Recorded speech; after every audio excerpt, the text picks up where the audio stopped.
हरियाणा में विधानसभा चुनाव को लेकर के सरगर्मी तेज है और जिस बात पे सबसे ज़्यादा चर्चा हो रही है वो है कि टिकट अनाउंसमेंट कब होगा। चाहे वो कांग्रेस हो चाहे वो बीजेपी, सभी की निगाहें दिल्ली दरबार पर है कि वहाँ से टिकट की घोषणा कब तक हो रही है। हमारे साथ हैं बीजेपी के मुख्य मीडिया प्रमुख जवाहर यादव जी। उनसे जानने की कोशिश करते हैं कि बीजेपी की क्या रणनीति है और ये टिकट की घोषणा कब तक बीजेपी करने वाली है। बहुत बहुत स्वागत है जवाहर यादव जी। धन्यवाद। जिस तरीके से नज़रें लोगों ने गड़ा रखी हैं कि आज कल कभी भी टिकट की घोषणा हो सकती है। अगर बीती शाम को बात किया जाए तो केंद्रीय चुनाव समिति की भी एक बैठक हो चुकी है, तो क्या अनुमान लग रहा है कि कब तक विधानसभा के चुनाव की टिकट की घोषणा हो जाएगी? देखिए, कल पहली बैठक हुई हरियाणा को लेकर उसके बाद केंद्र नहीं है, अगर कुछ नामों पर सहमति होगी, कोई छोटी लिस्ट या कोई नंबर की लिस्ट आ सकती है, ऐसा अनुमान है। कब आएगी इसकी जानकारी हमें नहीं है, क्योंकि ये पूरा विषय केंद्र का विषय है, वहाँ से तय होता है। एक बहुत बड़ी चर्चा चल रही है कि बीजेपी जो है नए उम्मीदवारों को जो है तरजीह देगी और उसका फोकस है कि जो पिछला चुनाव हार चुके हैं या जिन लोगों के खिलाफ एंटी इनकम्बेंसी है उनका टिकट काटा भी जा सकता है। तो इस तरह की क्या सूचना है? मेरे पास कोई सूचना नहीं है, आपकी चर्चा है, आप बता सकते हैं। मेरे पास ऐसी कोई सूचना नहीं है।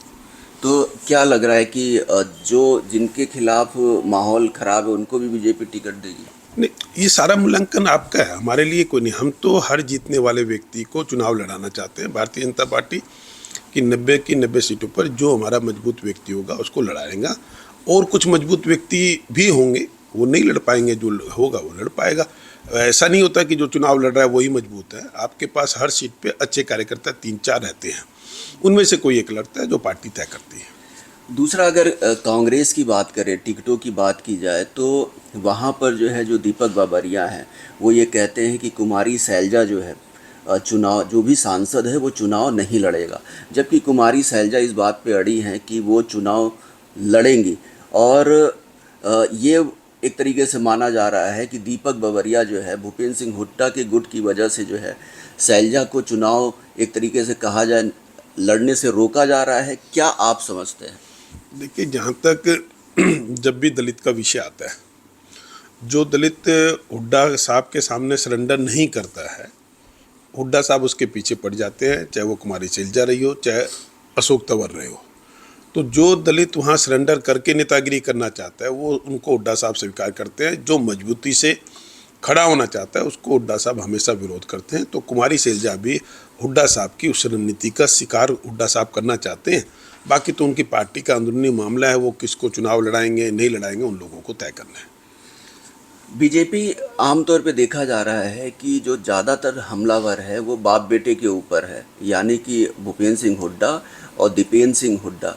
किरण चौधरी ने भी जब राज्यसभा चुनाव को लेकर के नामांकन, जब उनको सर्टिफिकेट मिला राज्यसभा सांसद के तौर पे, तो उन्होंने साफ कहा कि ये जो बाप बेटी की जोड़ी है उन्होंने जो है बंसीलाल या फिर के परिवार को या उनकी राजनीति को तबाह करने की कोशिश की। किस तरह से देखते हैं? नहीं, ये आरोप तो देखिए उन्होंने अपना उदाहरण नहीं दिया। भजन लाल जी के साथ भी उन्होंने ऐसे किया, बंसीलाल परिवार के साथ भी ऐसा किया।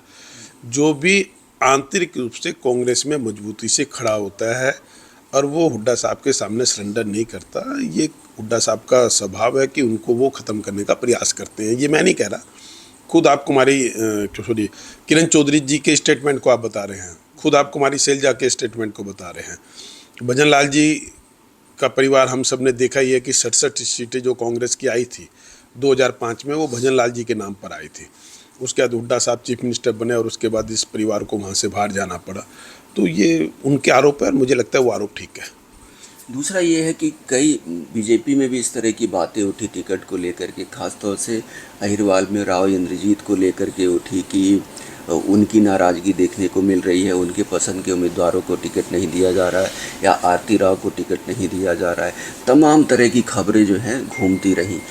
आपका क्या मानना है कि उनका कद कम हो रहा है? नहीं, मैं सुनी सुनाई बातों पे क्या टिप्पणी करूंगा। आज तक मैंने कोई राव इंद्रजीत जी की ऐसी स्टेटमेंट नहीं देखी।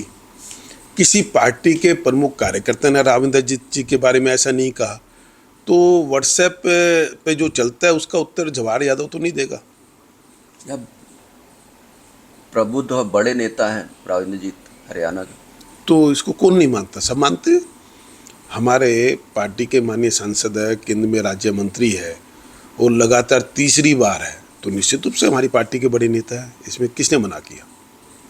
तो क्या माने तमाम जो सांसद हैं, जैसे कई ऐसे सांसद हैं जो जैसे किशन लाल पवार भी इच्छा जाहिर कर रहे हैं कि वो चुनाव लड़े, और तमाम जो ऐसे यहाँ तक कि अरविंद शर्मा है जिन्होंने चुनाव लड़ा लेकिन जीत नहीं पाए। क्या अब सांसदों को भी पार्टी इस बार मौका दे सकती है? देखिए, पार्टी किसी को भी अवसर दे सकती है, वो पार्टी ने तय करना है। और इसलिए इसमें कोई वो नहीं है कि पार्टी किसी को अवसर नहीं दे सकती। हमारा एक पैमाना है कि जो एक सीट पर हमारे 4-5 प्रमुख कार्यकर्ता होते हैं उनमें से कोई भी एक व्यक्ति चुनाव लड़ सकता है, चाहे वो पूर्व सांसद रहा हो, चाहे वो सांसद का उम्मीदवार रहा हो, उसके बाद टिकट मांगता हो। तो ऐसे कुछ लोग लड़ सकते हैं चुनाव। हमारे यहाँ कोई ऐसा प्रतिबंध नहीं है। क्या जवाहर यादव भी चुनाव लड़ते नजर आएंगे? प्रयास किया था, पार्टी ने निर्णय करना है, तो इसलिए मुझे कोई दिक्कत नहीं है। पार्टी लड़ाएगी ठीक है, नहीं लड़ाएगी तो जो लड़ेगा उसकी मदद करेंगे। ये तो मैं तो शुरू से सार्वजनिक मंच से कहता रहा हूँ आज तक कि पार्टी टिकट मांगना हर कार्यकर्ता का हक है। जिसको टिकट मिल गई, मैम जी ठीक है, मुझे भी नहीं मिली, किसी को भी मिलती है, तो जवाहर यादव तो उसको जिताने में पार्टी की मदद करेगा। दूसरा एक आखिरी सवाल कि अगर बीजेपी की बात की जाए, क्योंकि आप मीडिया के प्रमुख भी हैं और बीजेपी की चुनावी रणनीति के एक बहुत बड़े किरदार भी हैं, तो ये क्या माना जाए कि बीजेपी कांग्रेस को काउंटर करने के लिए 2024 विधानसभा चुनाव में वो प्रमुख मुद्दे किसे मानती है? देखिए, कांग्रेस कहती है बेरोजगारी, हम कहते हैं हमने 1,43,000 सरकारी नौकरी दी। 1,20,000 जो एचकेएन के थे, इनकी नौकरी को 58 साल तक सुरक्षित किया। भूपेंद्र सिंह हुड्डा बताए ना कि उनके पास कितने नंबर थे। हमने उनसे कई गुना बेहतर रोजगार दिया, सरकारी रोजगार दिया, स्थायी रोजगार भी वो 86,000 दे पाए, हमने 1,43,000 दिया। और जो हमारे चुनाव परिणाम आ रहे थे, कांग्रेस के नेताओं ने जाके कोर्ट में उनको रुकवा दिया, नहीं तो ये नंबर लगभग 180 के आसपास जाना था जो उन्होंने रुकवाया। वो बात करते हैं किसानों की। पहले हम 14 फसलें एमएसपी पर खरीदते थे, अब हमने 24 फसलें कर दी है। हुड्डा साहब बताए कि उनके समय में कितने फसलें एमएसपी पर खरीदी जाती थी। हमने लगभग 11,000 करोड़ के आसपास किसानों को मुआवजा दिया। हुड्डा साहब बताए कि उन्होंने कितना मुआवजा दिया। हर 20 किलोमीटर पे हमने महिला कॉलेज खोला। हुड्डा साहब बताए उन्होंने कितना महिला कॉलेज खोला। नेशनल हाईवे के जितने प्रोजेक्ट हमारे सरकार में बने पूरे रहे, वो बताए उनके समय में कितने कंप्लीट हुए थे। जब हमारी सरकार आई, चंडीगढ़ हाईवे पूरा का पूरा, हर जगह शोभा कौन सी एक कंपनी थी, नाम ध्यान नहीं आ रहा, सब प्रोजेक्ट, हाँ, उनके हर प्रोजेक्ट रुके हुए थे, सब कुछ है हमने आके किया। केएमपी हमने आके बनाया, द्वारका एक्सप्रेसवे हमने आके बनाया, बाकी जितने नेशनल हाईवे, चाहे वो कटरा वाला हो, जलंधर वाला हो, ये सब हमने करने का काम किया। 152D हो, ये सब हमने करने का काम किया। आज किस आधार पर वो करते हैं? उनको पेंशन थी, उनके समय में 1,000 रुपये पेंशन थी। जब हुड्डा साहब आए सत्ता में तो लगभग 350 रुपये थे, तो 650 रुपये लगभग उन्होंने बढ़ाए, हमने 2,000 रुपये बढ़ाए। तो आज किस मुद्दों पर हमसे वो चुनाव लड़ना चाहते हैं? वो केवल जाति आधारित और क्षेत्र आधारित राजनीति करते हैं। भारतीय जनता पार्टी हरियाणा एक, हरियाणवी एक और सबका विकास, उन पर बात करते हैं। आप वो बताएं ना किस विषय पर हमसे बात करना चाहते हैं? क्या मेडिकल कॉलेज पर बात करना चाहते हैं? क्या रोड पर बात करना चाहते हैं? किसानों को बात करना चाहते हैं? रोजगार पे बात करना चाहते हैं? लॉ एंड ऑर्डर पे बात करना चाहते हैं? हमने 1 इंच ज़मीन किसी भी किसान की अधिग्रहित नहीं की। ये कहते हैं कि रिलायंस वाले हमारे दोस्त हैं। सर, हमारे दोस्त को ज़मीन आप क्यों दे रहे हो? किसानों की 25,000 एकड़ ज़मीन झज्जर की किसानों को छीन कर देने वाले रिलायंस को कौन थे? उस समय मुख्यमंत्री भूपेंद्र सिंह हुड्डा थे, हम तो थे नहीं। पटौदी रोड गुरुग्राम में आता है। अडानी के जितने भी वेयर हाउस बने, ये हुड्डा साहब की सरकार में बने और दोस्त हमारे हो गए। उनको ओबलाइज हुड्डा साहब करेगी, ओबलाइज कांग्रेस करेगी, दोस्त हमारे होंगे। तो वो हुड्डा साहब का जो दोहरा चरित्र है वो सामने आता है।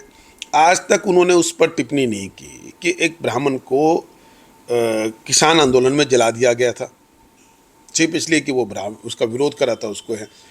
एक बच्ची किसान आंदोलन में अपना समर्थन देने के लिए वेस्ट बंगाल से आई थी, वो रेप की शिकार हो जाती है, उसके ऊपर कोई आंसू नहीं बहाए जाते हैं। एक दलित पंजाब से आया हुआ होता है, उसको मारकर टांग कर लटका दिया जाता है, हुड्डा साहब टिप्पणी नहीं करते। किसान आंदोलन में ये जो अब घटनाएं घटी जो नहीं घटनी चाहिए थी, हुड्डा साहब ने चुप्पी क्यों साध ली? वो तो किसानों के नहीं है। 2006 में, शायद 6 में, 2006 में 5 मुख्यमंत्रियों की एक कमेटी बनी जिसके हुड्डा साहब चेयरमैन बने कि किसानों की भलाई के लिए स्वामीनाथन आयोग को कैसे इम्प्लीमेंट किया जाएगा। 2010 में इसमें हुड्डा साहब ने अपनी रिपोर्ट दे दी। उस रिपोर्ट को लागू नहीं किया। 4 साल वो मुख्यमंत्री और रहे, केंद्र में 4 साल उनके प्रधानमंत्री रहे, उन्होंने किसी रिपोर्ट को लागू नहीं किया। और वो होते हैं किसान होने की बात करते हैं।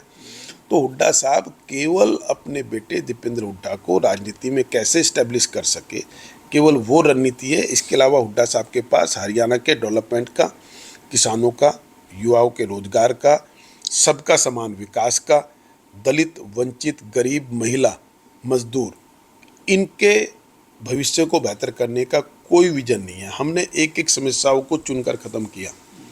ये हमने शुरू किया ना कि गांव का लाल डोरा मुक्त कर दीजिए। अब गांव को फ्री में, पहले रजिस्ट्री फ्री में करके दे रहे हैं। मेरी गांव में ज़मीन है, 500 गज का प्लॉट है, मैं उस पर लोन नहीं ले सकता क्योंकि मेरी रजिस्ट्री नहीं थी, मेरा मालिकाना हक साबित नहीं होता था। ये ताकत देने का काम किया तो हमारी भाजपा की सरकार ने किया। तो ऐसे अनेकों काम हैं। मैं हुड्डा साहब को कहता हूँ मेरे से क्वेश्चन करे, वो नहीं कर सकते, अपने बेटे को कह दे, वो बताएंगे उन्होंने क्या किया और मैं बताऊंगा हमने क्या किया। लेकिन वो तो कहते हैं कि प्रॉपर्टी आईडी का ऐसा झोल फैला दिया बीजेपी ने कि उस झोल में सब फंस गए, ढंग से प्रॉपर्टी आईडी लागू नहीं हो पाई और पूरे 10 साल जनता को इसी में भ्रमित करके रखा गया। एक तो उनकी समझ है, प्रॉपर्टी आईडी हमारे सेकंड कार्यकाल में लागू हुई थी। एक जब आप कोई नया एक्सपेरिमेंट करते हो तो उसमें कुछ कमियां हो सकती है। आज उसमें सुधार हुआ। आज प्रॉपर्टी आईडी बनने का मतलब ये हो गया कि आपका प्लॉट कोई दूसरा नहीं बेच सकता। अनऑथराइज कॉलोनियों में भी प्रॉपर्टी आईडी बन गई। आपका जो प्लॉट है वो आपके नाम रहेगा, उसके बगैर डॉक्यूमेंट, जो अवैध कब्जे होते थे, झगड़े होते थे, वो ख़त्म किया। प्रॉपर्टी आईडी में मान लीजिए कोई दिक्कतें आई, मैं ये नहीं कह रहा दिक्कतें नहीं आई होंगी, पर एक क्रांतिकारी कदम उठाया ना, आज वो चीज़ें स्मूथ हो गई। आज फैमिली आईडी बनाई। उस समय, इनके समय में शायद उस फिगर वो 17 लाख के आसपास की रही होगी बीपीएल कार्ड की। हम उसको 42-43 लाख पर लेकर चले गए। ऐसा नहीं है कि हमारे यहाँ गरीबी बढ़ी, 54 लाख, अब 54 हो गई होगी, 54 लाख पर लेकर चले गए। इसको कैसे बढ़ाया? इसको इस रूप में बढ़ाया कि एक तो उनके समय में 1,20,000 तक की आय होती थी, हमने उसको 1,80,000 किया जिसमें मैक्सिमम नंबर आ जाए। किसी नेता के, किसी ब्यूरोक्रेट्स के चक्कर काटने की जरूरत नहीं। फैमिली आईडी में अगर आपकी इनकम 1,80,000 है तो कंप्यूटर आपका बीपीएल कार्ड स्वतः बना देगा। आयुष्मान कार्ड और चिरायु कार्ड आपके स्वतः बन जाएंगे।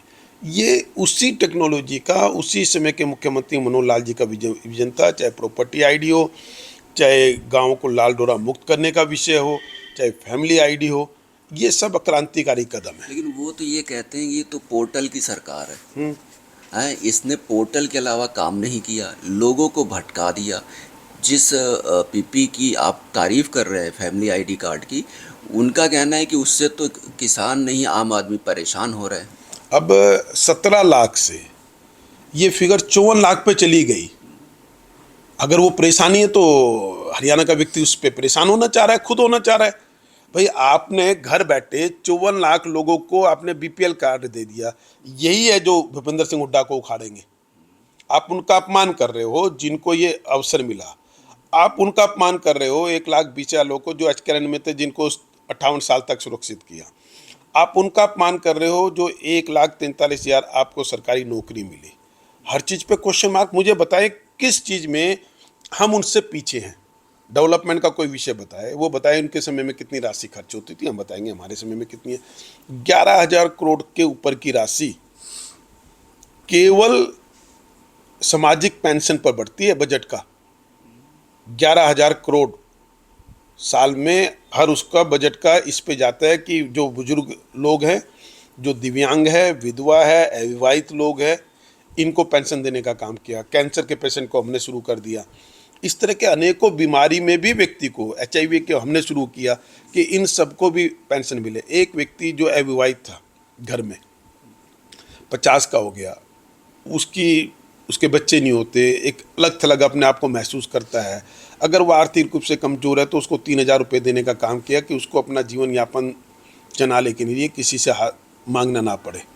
तो ये जो बिल्कुल गरीब था, जो पिछड़ा था, वंचित था, उसको ले, इसमें कोई जाति नहीं है, जो कुआरा है किसी भी जाति का उसको मिलेगी, जो 180 के दायरे में आता है किसी भी जाति का उसको लाभ मिलेगा।